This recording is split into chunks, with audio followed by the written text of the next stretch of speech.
des fleurs, des couleurs vives et des corps au repos. À la galerie parisienne La La Land, l'exposition This Work Carries No Meaning de Mady Baraghiti interpelle. Installé à Bourges et membre de l'atelier des artistes en exil, le plasticien palestinien refuse les clichés.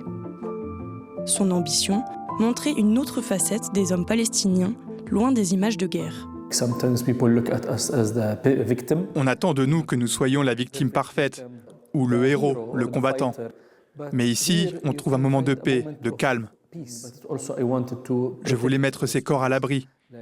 Je voulais protéger ces corps, les soustraire de leur environnement dangereux et les mettre dans un endroit sûr.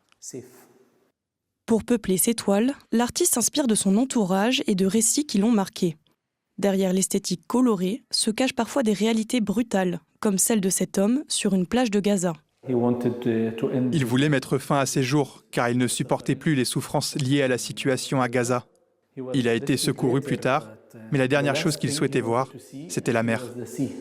Avant de poser ses valises à Paris, Mady Baraghiti a étudié à l'Académie internationale d'art de Palestine.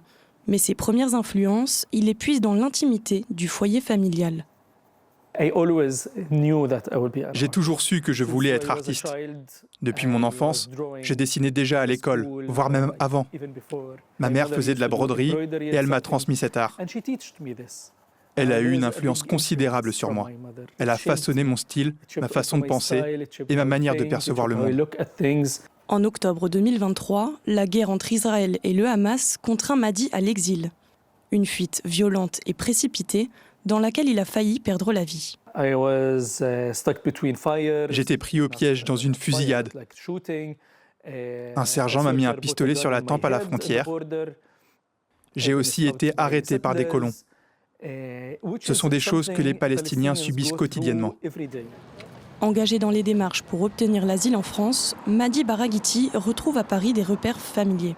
Pour celui qui y a déjà passé son master, la capitale est devenue un nouveau point d'attache. Je me souviens d'une fois où je marchais à Paris au coucher du soleil, au bord de la Seine, et j'ai regardé les lumières sur les ponts, et je me suis dit, c'est magnifique, je pourrais m'imaginer vivre ici.